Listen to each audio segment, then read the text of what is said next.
In this lecture, we will discuss Gauss-Seidel method for solution of a system of linear equations.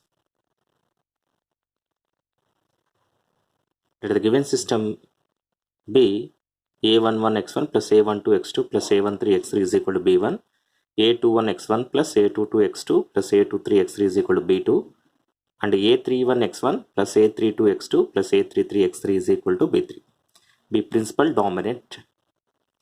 That means we already discussed in Gauss-Jacobi method, that is the principal diagonal elements are dominant in the respective equations, that is a11 is greater than a12 and a13, a22 is greater than a21 and a23, a33 is greater than a31 and a32. As in the Gauss-Jacobi method, we will write the equation same, that is x1 is equal to 1 by a11 into b1 minus a12 x2 minus a13 x3, x2 is equal to 1 by a22 into b2 minus a21 x1 minus a23 x3, and x3 is equal to 1 by a33 into b3 minus a31 x1 minus a32 x2. As same in the Gauss-Jacobi method, let the initial approximation be 0. That means x1 of 0 is equal to x2 of 0 is equal to x3 of 0 is equal to 0. That is the initial approximations of x1, x2, x3 are equal to 0. In first approximation, that is to find x1 of 1. Since x1, what is x1 of x? What is x1? 1 by a11 into b1 minus a12 x2 minus a13 x3. Since x2, x3 are equal to 0, x2 of 0 minus a13, x3 of 0. Since these two values are equal to 0, x1 of 1 is equal to b1 by a11. To find x2 of 1, the first approximation of x2, that is equal to 1 by a22 into b2 minus, here the difference between Gauss-Jacobi and Gauss-Seidel will appear.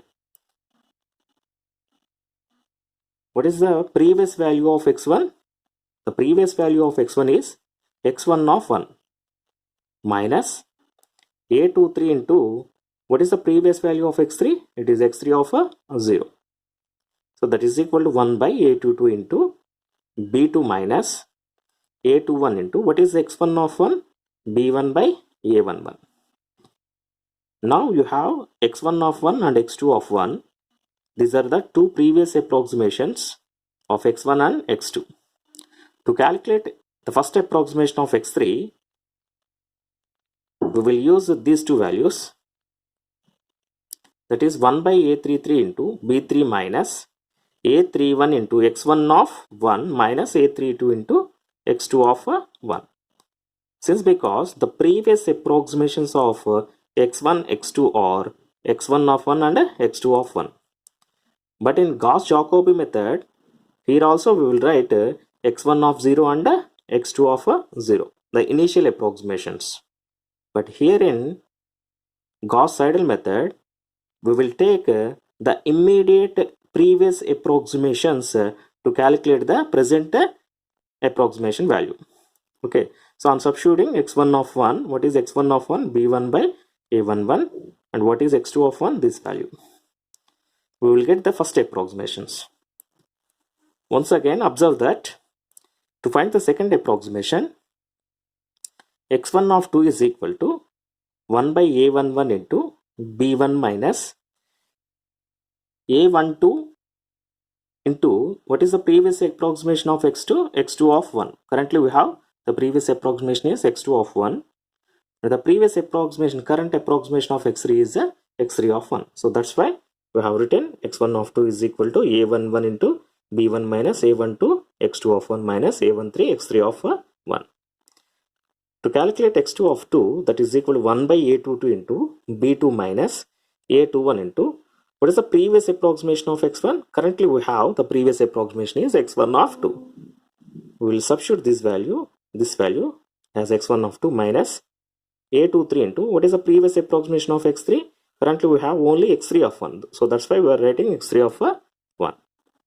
To calculate the second approximation of x3, that is equal to 1 by A33 into B3 minus A31 into what is the current approximation of x1? x1 of 2 minus A32 into what is the current approximation of x2? x2 of 2. We will use the current approximations in the present variable in Gauss-Seidel method, but in Gauss-Jacobi method, we will use the previous approximation. First approximations are values are used in second approximation. The entire second approximation values are used in third approximation in Gauss-Jacobi method. That is the main difference. Let us discuss an example. Solve the following system of equations by Gauss-Seidel method. 4x1 plus 2x2 plus x3 is equal to 11, minus x1 plus 2x2 is equal to 3, 2x1 plus x2 plus 4x3 is equal to 16. Using Gauss-Seidel method. Clearly, the given system is principal dominant. That is, in first equation, x1 quotient 4 is greater than x2 quotient and x3 quotient. In second equation, x2 quotient 2 is greater than x1 quotient and x3 quotient. Actually, the x3 quotient is 0 here. In third equation, x3 quotient 4 is greater than x1 quotient and x2 quotient. So it is clearly principal dominant. So I'm expressing from first equation, I'm writing x1, that is x1 is equal to 1 by 4 into 11 minus 2x2 minus x3. From second equation, I am expressing x2 is equal to 1 by 2 into 3 plus x1. From third equation, I am expressing x3 that is equal to 1 by 4 into 16 minus 2x1 minus x2. Now I will calculate the approximation values. So for this, I constructed a table, approximations, x1, x2, x3 values. At initial approximation, I will choose x1 of 0 is 0, x2 of 0 is equal to 0, x3 of 0 is equal to 0. So up to here, the Gauss-Jacobi method and Gauss-Seidel method are same. To calculate the first approximation of x1 differs with the Gauss-Jacobi and Gauss-Seidel method. So to calculate x1, we will use the x2, x3 values are the previous approximations. That is, so substituting x2 and x3, since x2 and x3 are 0, it is 11 by 4. We will calculate what is 11 by 4. 11 divided by 4. That is equal to 2.75. 2.75. So that is, it is 2.75. What is this? This is x1 of 1. To calculate x2, that is 1 by 2 into 3 plus x1. What is x1? In Jacobi method, we will use the initial approximations to calculate x2 and x3 also. But in Gauss-Seidel method, for x1, what is the previous approximation for x1? We have x1 of 1. We have x1 of 1. So that's why we will enter this value in this equation. That means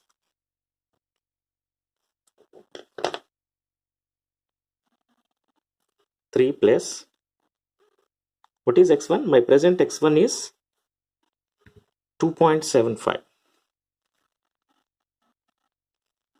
divided by 2.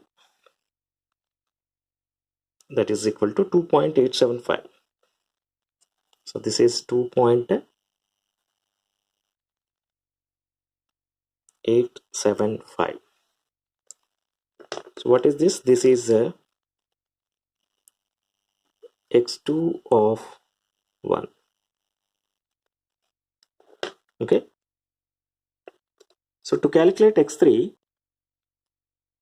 1 by 4 into 16 minus 2x1 minus x2. In Gauss-Jacobi method, we will use the initial values x1 of 0 and x2 of 0. But here in Gauss-Seidel method, we will use the previous approximation for x1 and x2. What is my present approximation for x1 and x2? It is x1 of 1 and x2 of 1. So use these two values to calculate x3 of 1. So for this I am entering 16 minus 2 into, what is x1? 2.75 minus 2.875. So that is equal to, divided by 4. That is equal to 1.9062. 1.9062. What is this? This is x3 of 1. What is second approximation? To find a second approximation of x1, we will use the previous approximation for x2, x3. What are my previous approximation? x2 of 1 and x3 of 1. So substitute these two values to calculate x1 of 2. So that means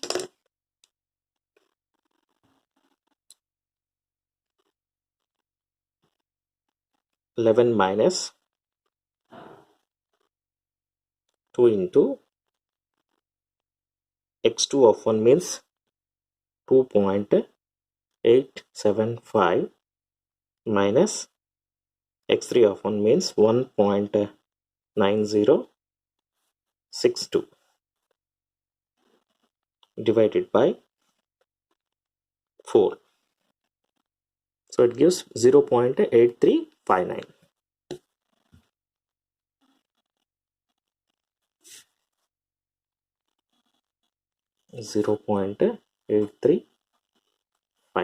So what is this? This is x1 of 3, x1 of 2. So to calculate x2 of 2, we will use the previous approximation for x1. What is my present approximation for x1? I have x1 of 2. So use this value to calculate x2 of 2. So for this, 3 plus 0.8359 divided by 2 is 1.9179. So this is x2 of 2. So to calculate x3 of 2, I will use my present current approximations of x1 and x2. What is my current approximation of x1 and x2? x1 of 2 and x2 of 2. So enter these two values in this equation to calculate x3 of 2. So that is 16 minus 2 into x1 of 2 is nothing but 0.8359 minus x2 of 2 means 1.9179 divided by 4. That is 3.1025. So what is this? x3 of 2. So what is the main difference between Gauss-Jacobi and Gauss-Seidel method? So the entire first step, the entire initial approximations are used to calculate the first approximation, the entire first approximation values are used to calculate second approximation and so on. But in Gauss-Seidel method, we will use the current approximations. That means to calculate x2, we will use the previous approximations x1 and x3.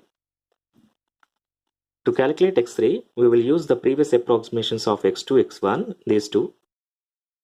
And to calculate the approximation of x1, this value, we will use these two values.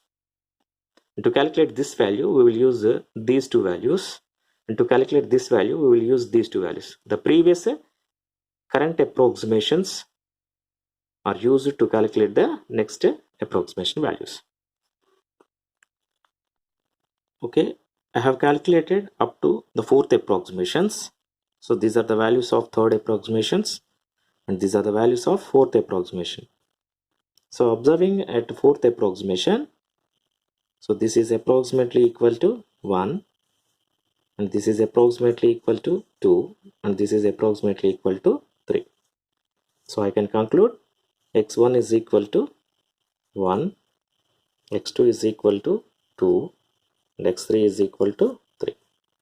Let us verify these values satisfies the system or not.